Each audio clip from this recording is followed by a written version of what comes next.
목회할 때 저는 지금 이제 은퇴한 70이 넘은 은퇴한 목사입니다. 근데 좀 일찍 은퇴를 했어요, 제가.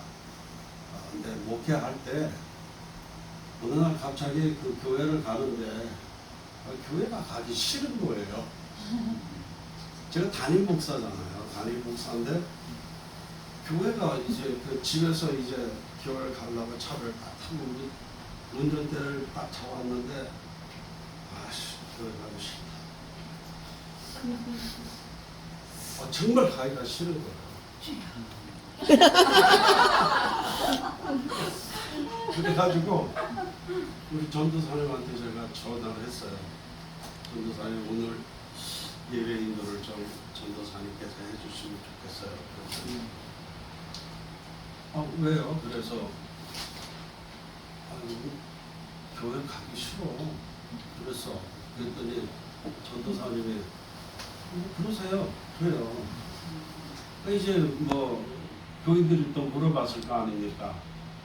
아니 오늘 뭐 목사님 왜 이렇게 안 오셨나 그랬더니 우리 전도사님이 또 되게 솔직한 분이에요. 오늘 목사님 교회 오기 싫다고 어디 딴 데 도망갔어요.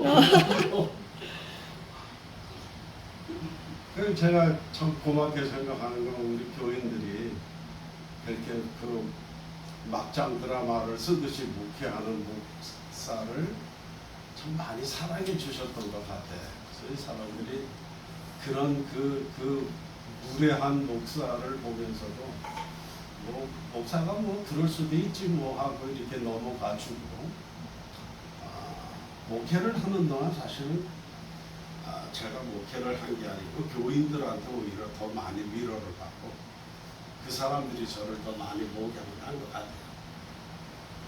제가 담임 목사로서 마지막 그 설교를 할 때 그렇게 그 설교를 했던 기억이 납니다. 제가 목회를 한 줄 알았는데 사실은 여러분들이 저를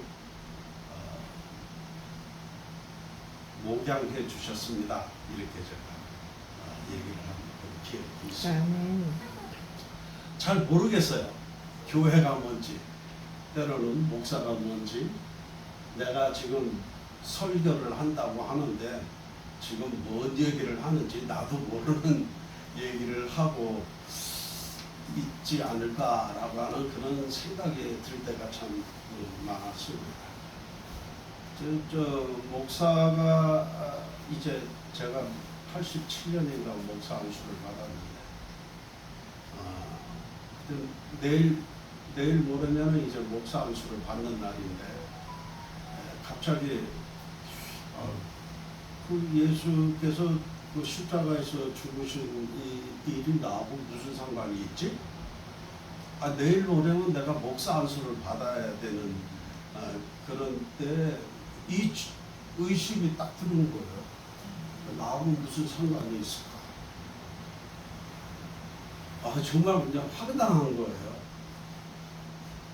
그 목사 될 때까지 얼마나 많이 공부하고 고단한 세월을 지나가고 했는데 갑자기 내 존재 자체를 잘 모르겠는 거예요. 그 예수님과 나와의 관계성도 잘 모르겠고 알고 있었던 그 정답이 아무 의미가 없는 거예요, 나한테. 저는 참 고민을 했던 그런 기억이 있습니다. 우리 이제 스승님 중에 한 분이 늘 강의를 하면서 이렇게 강의를 해요. 그 맥도 잡을 줄 모르는 놈들이 침통부터 흔든다. 그런 얘기를 하는 거예요. 그래서 그렇게 목사 노릇을 했던 것 같아요. 지금은 그러면 정답을 아느냐 하면은 지금도 사실은 잘 모르겠어요. 어쨌든 예수를 가장 잘 알고 있다고 생각을 했는데 갑자기 하나도 모르겠다. 결혼을 해가지고 몇십 년을 함께 살았는데 자기 그 마누라에 대해서 전혀 저 사람이 저랬어? 뭐 이런 느낌 들 때 없다고 하세요. 그거 끄떡하게 느낍니다. 어? 그럴 때 있거든요. 마치 남같이 느껴질 때가 있고 전혀 그 사람 속을 모를 때 오는 그 당황스러움, 당혹감 뭐 이런 게 있단 말이죠. 우리 예수 믿을 가정에서도 그런 상황이 계속 우리에게 있어요. 근데 민망하고 쪽팔릴까봐 그것을 드러내지 못하고 있었을 뿐이죠. 아무 그 생명력 없는 복음을 전하고 있었던 그런 오랜 시간들이 저에게도 많이 있어요. 요한복음 3장 보면은 첫 시작이 예수님하고 니고데모와의 대화를 하지 않습니까? 그러니까 뭐 니고데모가 예수님께 쫓아와가지고 당신이 하는 일을 보니 뭐 하늘로부터 내려온 기운에 틀림이 없습니다. 뭐 이렇게 얘기를 하니까 예수께서 그 니고데모에게 야 너는 하나도 모르면서 무슨 아는 척을 하냐? 그럼 물과 성령으로 거듭나지 않으면 하나님의 나라를 볼 수 없어. 이렇게 얘기를 하니까 어떻게 다시 태어날 수 있습니까? 이렇게 얘기하니까 야 너는 유대인의 선생이 돼가지고 그것도 모르고 무슨 지금까지 유대인 선생이 노릇을 하고 있냐라고 그렇게 핀잔을 하시잖아요. 그리고 얘기를 하셔요. 모세가 광야에서 뱀을 든 것 같이 인자도 그렇게 들려야 하리니 그리고 얘기하십니다. 하나님이 세상을 이처럼 사랑하사 라고 이제 오늘 말씀을 이제 하신단 말이죠. 믿음의 본질이 무엇인가 라고 하는 이 문제를 생각할 때 저는 이 요한복음 3장의 이 에피소드가 굉장히 우리에게 주는 의미가 크다고 생각을 합니다. 믿음은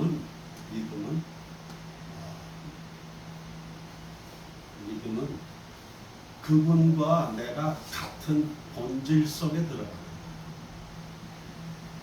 그러니까 내가 뭐 그를 믿어서 뭐 천당을 가느냐 뭐 이런 거는 두 번째 문제고 그분이 이 땅에 오셔서 우리 안에 들어오셔서 우리와 같은 본질이 되셨다는 것. 같은 본질이 될 수 없는 그분이 우리 안에 들어오셔서 우리와 같은 본질이 되셨다. 하나가 됐다라. 완전히 됐다라. 하나가 됐다라. 그래서 오늘 그 시간의 제한 속에 있는 우리들이 그래서 우리는 죽을 수밖에 없잖아요. 그죠? 뭐 건강한 사람은 뭐 80에 죽을 수도 있고 조금 모자란 사람은 70에 죽을 그런 차이만 있다 뿐이지 누구나 다 이 시간의 제한을 벗어나지 못하고 다 죽게 돼 있단 말이죠. 이 죽을 수밖에 없는 육체에 머무르고 있는 우리 인생들이 그 영원하신 분이 우리 속에 오셨기 때문에 우리가 그분과 같은 본질 속에 들어갔기 때문에 우리는 그분의 영원 속에 그분의 영광과 그분의 존귀와 이 모든 것들이 우리 것이 될 수가 있었다. 이것이 하나됨의 가장 핵심적인 그 원리라고 생각합니다.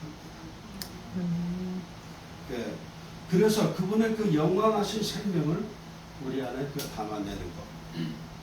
그래서 그분이 우리 속에 오셔서 하나가 됐기 때문에 그때 그 느끼는 그 감동, 그 설레임, 뭐 이런 거, 가슴 가득 차오르는 그런 기쁨, 이런 것들이 그래서 우리의 그 믿음 생활 속에서 생기는 거죠. 교회를 간다? 그냥 습관적으로 교회를 가다가 어느 날 갑자기 깨닫잖아요. 이래서 우리가 함께 예배를 드리거든요. 이래서 저 사람을 만나서 또 나는 그 아주 잠깐의 그 대화만 가지고도 우리의 막 가슴이 설레고 막 그러잖아요. 그 예수를 믿는다는 게 이제 그런 거예요. 그러니까 어느 날 그 주님이 나와 함께 있다는 사실을 잊어버리게 되면은 오늘 우리들이 해왔던 모든 믿음의 행위들이 재미가 없어. 어느 날 저 남자하고 같이 있는 게 너무 싫어. 같은 공간에서 숨 쉬는 것도 싫어. 그럴 때가 있단 말이죠. 그렇게 뜨겁게 서로 뭐 죽고 못 살 것 같이 그런 사람들이 어느 순간 뭐 소 닦고듯이 그렇게 살 수도 있다라는 거죠. 우리가 예수를 믿는다고 하는 것도 뭐 그런 것 같아요. 어느 날 갑자기 뭐 슬럼프에 빠졌다, 우울증에 빠졌다. 그분과 함께 우리가 동행하고 있다는 사실을 잊어버릴 때 이제 그런 현상이 나올 수가 있죠. 복음은 무엇일까? 여러 가지 그 개념을 우리가 얘기할 수도 있겠지만 복음은 살리는 거라고 생각해요. 아주 단순하게. 내가 뭐 신학교에서도 뭐 오랫동안 학생들에게 신학을 가르치고 하면서 지금 복음이 뭡니까? 라고 이렇게 얘기를 하면 이렇게 얘기를 해요. 빵집에서 태어난 그 예수님이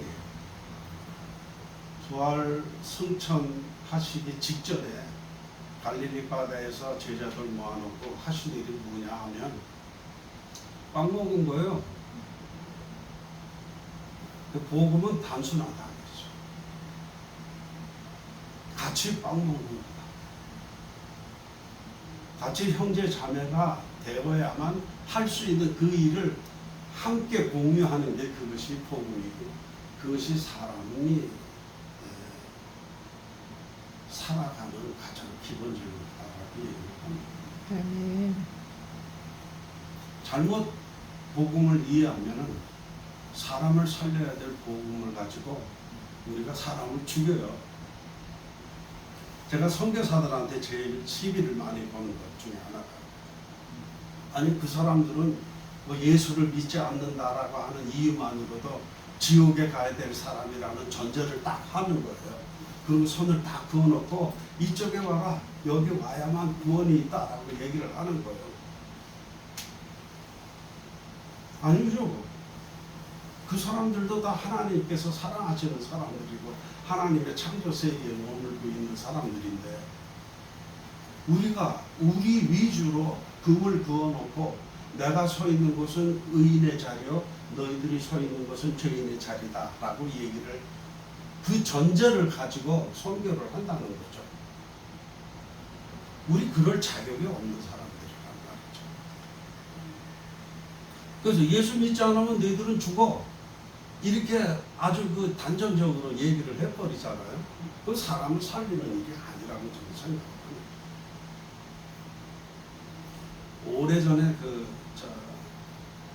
봤던 영화가 하나 있습니다. 신학교 다닐 때인데요. 같이 신학교 다니던 친구하고 그날 왠지 학교 가기가 싫어서 땡땡이를 치고 영화를 봤어요. 종로 상가에 있는 할리우드 극장이라고 지금도 있나 모르겠네요. 거기서 영화를 봤는데 그때 봤던 영화가 The Name of Rose라고 하는 영화였어요. 그 아시죠?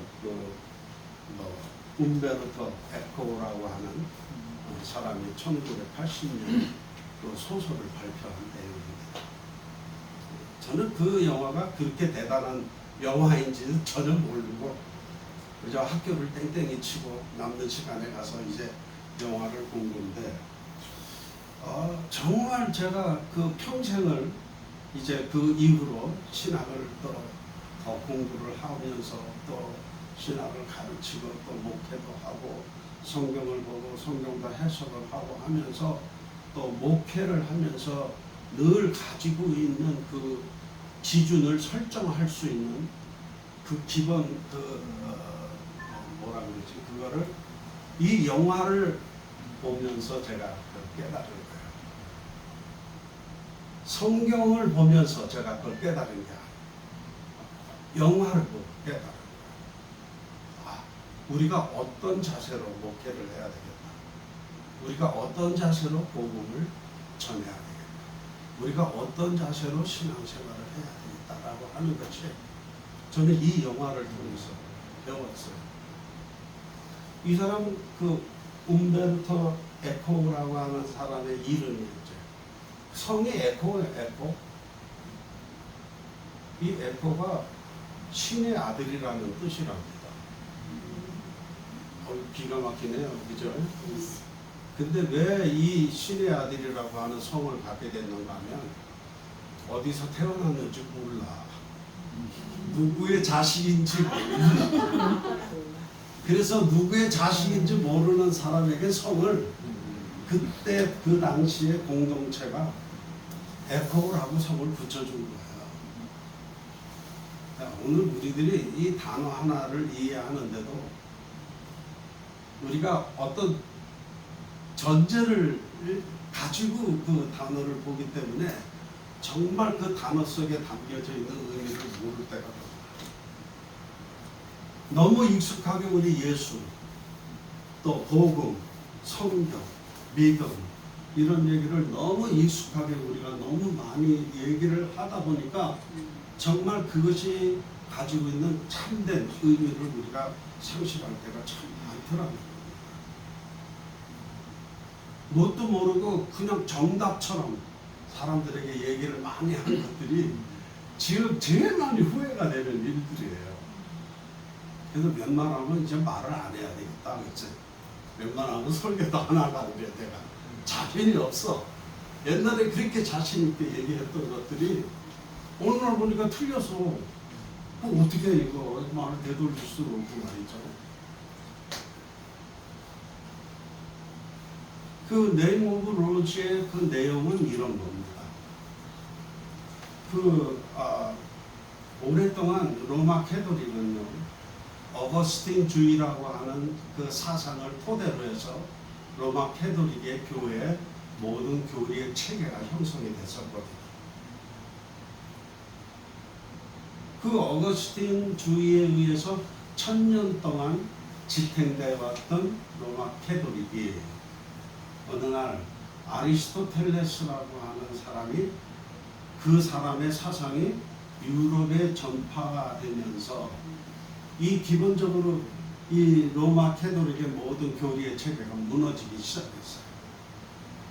우리 웨스트민스터 신앙 고백을 보면은 제일 먼저 나오는 게 뭡니까? 인간의 존재의 목적은 하나님의 영광을 위해서. 틀린 말은 아니죠, 그렇죠? 여기에 우리가 토를 달 수도 없고요. 국민교육 헌장 혹시 기억하십니까, 장로님?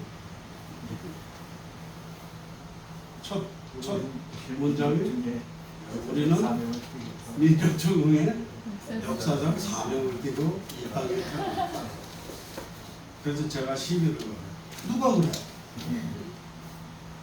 그냥 어쩌다 보니까 우리가 무슨 태어났지 무슨 우리가 무슨 민족중흥의 역사적 사명을 띠고 이 땅에 태어났냐. 인간의 존재 의미도 그래요. 그냥 태어났지. 이 말에 대해서 좀 시비를 걸고 싶으신 분들이 계실 것도 같은데 예정론, 장로교 예정론 이런 거 얘기하면 시비를 당연히 거는데 좀 그렇게 생각하는 거예요. 그냥 우리 태어났어. 인간의 본성을 가지고 희노애락의 감정을 가지고 슬프면 슬퍼할 수 있고 기쁠 때는 기뻐할 수 있는 그런 존재야. 그런데 1000년 동안 로마 교회의 교리를 지탱하고 있던 이 어거스틴 주의는 모든 것이 하나님의 영광을 위하여, 그래서 인간이 가지고 있는 기본적인 희노애락의 감정도 오직 하나님의 영광을 돌릴 때만 표현할 수 있어. 이것처럼 사람을 노예로 만드는 어거지가 어디 있습니까? 아리스토텔레스의 그 희극론이라고 하는 그 존재하지 않는 그 저서를 통해서 이 로마 교회의 그 1000년 동안 유지되었던 교리의 체계가 무너지기 시작하던 때를 배경으로 해서 이 네임 오브 로즈라고 하는 소설이 쓰여진 거예요.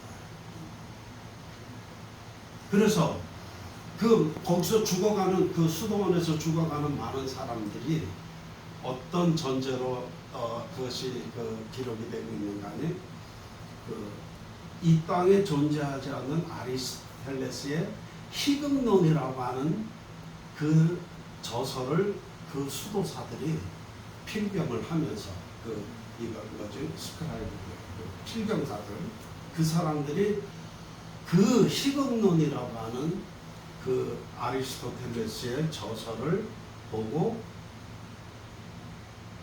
죽어간 거예요. 왜냐하면 그 당시 그 수도원이 유럽 최대의 도서관이었었는데 그 도서관 관장이 이 어거스틴파에 굉장히 심취되어 있었던 수도사였기 때문에 이 사람은 아리스토텔레스의 저작물들을 사람들이 읽으면서 나쁜 영향을 받을까봐 그 책에다가 독을 묻혀놓은 거예요. 그래서 이 책을 읽을 때 이렇게 낮잠을 하고 있어 그 독이 이게 입술에 들어가가지고 모든 시체들이 다 혀가 시커멓게 타가지고 다 죽잖아요. 이제 그거를 나중에 그 영화에서 보면은 션 커넬리가 그것을 갖다가 밝혀내죠. 그러니까 그 수도원 원장이 그것이 밝혀지는 순간 그 아리스토텔레스의 저작물을 갖다가 불태우기 위해서 당시 최대의 최대의 유럽의 수도 도서관이었던 그 도서관을 불질러 버리죠. 그것이 네임 오브 로즈의 그 소설의 대충적인 내용입니다. 사람은 웃을 권리가 있어요. 그렇잖아요. 그냥 웃고 싶을 때 웃어야 되는 거예요. 웃는 것까지도 우는 것까지도 신의 영광을 위하여 이거는 사람을 노예로 만드는 것이죠. 그거 죽이는 거예요. 복음은 사람을 살리는 겁니다. 그 죽었던 우리 육체 속에 살아계신 그분께서 우리 속에 오셔서 우리를 영원한 존재로 그렇게 만들어 주셨잖아요. 그 살아있는 사람만이 느낄 수 있는 그 감정, 그 기쁨, 그 즐거움, 그것을 이 교회라고 하는 신앙 공동체에서 함께 누려라 이렇게 하나님께서 그래서 교회를 주실 거예요. 그래서 그 기쁨을 누리는데 제일 좋은 건 뭐가 필요합니까? 먹을 게 필요해요. 성경 말씀보다 더 선행돼서 준비해야 될 게 빵입니다. 아멘. 그렇죠? 저 그렇게 생각합니다. 예수께서 벳세다 들판에서 산상수훈의 그 복음을 전하시다가 하신 일이 뭡니까? 배고픈 사람에게 빵을 주라. 예수님께서 빵집에서 태어나셨다니까. 안 믿으시네? 베들레헴이라고 하는 지명의 뜻이 빵집이라는 뜻이에요. 그러니까 빵집에서 태어난 그분께서 돌아가시기 직전까지 베드로에게 부탁하신 게 뭡니까? 빵을 잘 누나 먹어. 이거였습니다. 좀 단순화시킬 필요가 있어요. 복음은 복잡하고 교리적으로 성경 교재 많이 배운다고 이거 복음을 아는 게 아니고요. 함께 살아가는 법, 우리가 그리스도 안에서 함께 살아가는 법, 이것을 갖다가 지켜나가는 것이 저는 복음이라고 생각합니다.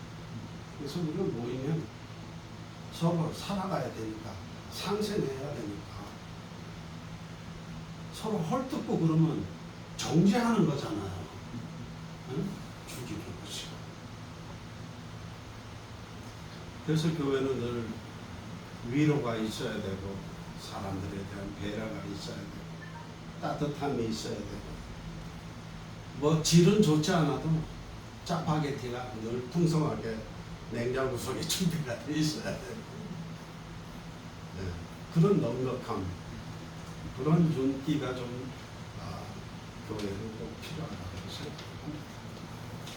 제가 우리 이영기 목사님한테 지나가는 소리가 한번 물어봤죠. 왜 교회 이름이 거인의 정원이냐고 제가 한번 물어봤습니다. 뭔가 설명을 하세요. 맞습니다. 교회는 그렇죠. 사람들이 와서 이렇게 어깨를 기댈 수 있는 버팀목이 되주는 것이 교회가 되어야 돼요. 그래서 여기는 넌 이것이 옳다, 틀렸다라고 하는 그런 정죄를 하는 곳이 교회가 되서는 안 돼요. 교회는 어떤 사람이라도 하나님 아버지 하고 외치면서 그 이름을 부르면서 모여서 예배 드릴 수 있는 것이 교회가 되어야 된다고 생각합니다.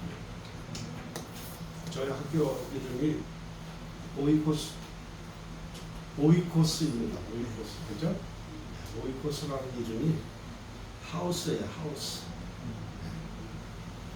이 하나님께서 하나님의 은혜를 지붕으로 삼고 있는 이 하우스 안에서는 모든 사람들의 차별이 없이, 제한이 없이 모두가 다 함께, 건강한 자들, 병든 자들, 가난한 자들, 부유한 자들, 많이 배워서 못 배운 자들, 피부색이 검었든지 하얗든지 모든 사람이 차별 없이 함께 모여서 떡반죽 그릇에 손을 집어넣고 같이 밥을 먹으면서 하나님께 예배할 수 있는 것, 이것이 교회라 합니다. 아마 그 일을 잘 해 나가실 것 같아요. 이 거인의 정원이라고 하는 교회가. 제가 이 교회에 오게 된 동기 아시죠? 뭘 어떻게 알고 저는 이 교회를 소개받은 게 백지상 씨한테 소개를 받았어요. 저는 이제 백지상 씨를 아시고 있어요. 저는 이제 그분을 어느 분에게 이제 소개를 받아서 제가 그분을 이제 인터뷰를 했어요. 왜냐하면 그분이 아트 테라피를 전공하신 분이기 때문에 우리 학교에 이제 예술대학을 이제 저희가 개설을 하면서 이 아트 테라피를, 그러니까 테라피 쪽을 좀 중점적으로 우리가 그 학과에 핵심적인 과목을 가르치려고 이제 사람을 알아보다가 소개를 받았어요. 그분하고 이제 인터뷰를 하다가 이제 인터뷰를 다 마치고 나서 저한테 조심스럽게 얘기를 해요. 제가 어떤 교회에 잠시 동안 있었는데 그 교회에 대해서 저한테 얘기를 하는 것이 옳다고 생각이 돼서 이 교회 얘기를 하는 거예요. 그래서 이 교회가 도대체 어떤 교회인가 제가 확인을 하러 왔었어요. 이 교회에서 예배를 드리려고 온 게 아니고 이 교회가 어떤 교회인가 그것을 확인하고, 그래서 확인하러 오기 전에 이 교회에서 설교된 동영상들을 제가 다 봤습니다. 보면서 별 큰 문제가 있다 없다, 그거보다는 나하고 이 좀 신앙의 결이 좀 비슷한 사람들이 모인 것이 아닌가, 그것을 확인하러 제가 왔습니다. 제가 지금 세 번째 오는 거예요, 네 번째 오는 거예요.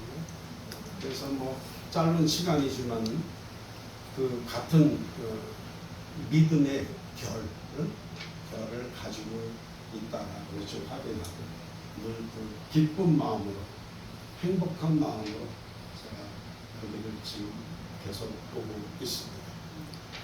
그거가 제가 그 백지상 씨의 그 프로필을 제가 쭉 확인을 하는데 맨 마지막에 아주 깨알 같은 글씨로 백지상 씨의 그 작품을 소장하고 있는 사람 이름이 거기 딱 기록되어 있었어요. 탤런트 진경 이렇게 있어요. 아, 요거 몇 덩이냐? 드디어 내가 탤런트를 내가 볼 수 있는 기회가 생길 수도 있겠다라는 아주 그냥 기대를 가지고 그냥 가슴에 그냥 가득 담아놓고 제가 왔습니다.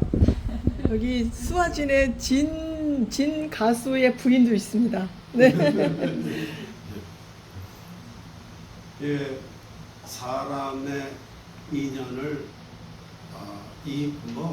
인연뿐만 아니라 모든 것을 우리 앞에 스쳐가는 모든 순간적인 그 모든 일들, 상황들, 사람들 이걸 참 소중히 좀 우리가 여길 줄 알아야 되거든요. 며칠 전에 어디 하고 인터뷰를 제가 좀 했습니다. 인터뷰를 잡지 인터뷰를 하는데 첫 서두를 제가 이렇게 그랬어요. 이 파리올림픽에서 영원히 있었던 파리올림픽이 가지고 있는 문제를 이제 트랜스젠더들 이런 사람들이 나와서 예수님을 마지막 만찬으로 이렇게 묘사하고 표현한 것에 대해서 제가 이제 문제를 좀 제기한 거예요. 이것이 선교적이나 종교적인 입장에서 우리 기독교가 좀 무시를 당하고 조롱거리가 된 것에 대해서 얘기를 한 것이 아니고 그 사람들이 가지고 있는 표현의 자유라고 하는 자신들이 누려야 될 그 자유가 어떤 존재를 조롱하고 무시하는 일이 돼서는 안 된다라는 걸 제가 얘기를 합니다. 저는 예수 믿는 사람들, 특히 근본주의자들, 원리주의자들이 가지고 있는 가장 큰 문제, 아주 이 사람은 죄인, 의인, 천당 가서, 지옥 가서 이거를 갖다가 자기들 마음대로 정해놓고 그리고 자기들이 제시하는 복음 받아들여야만 천당 간다라고 얘기하는 것에 대해서 너무 제가 싫은 거예요.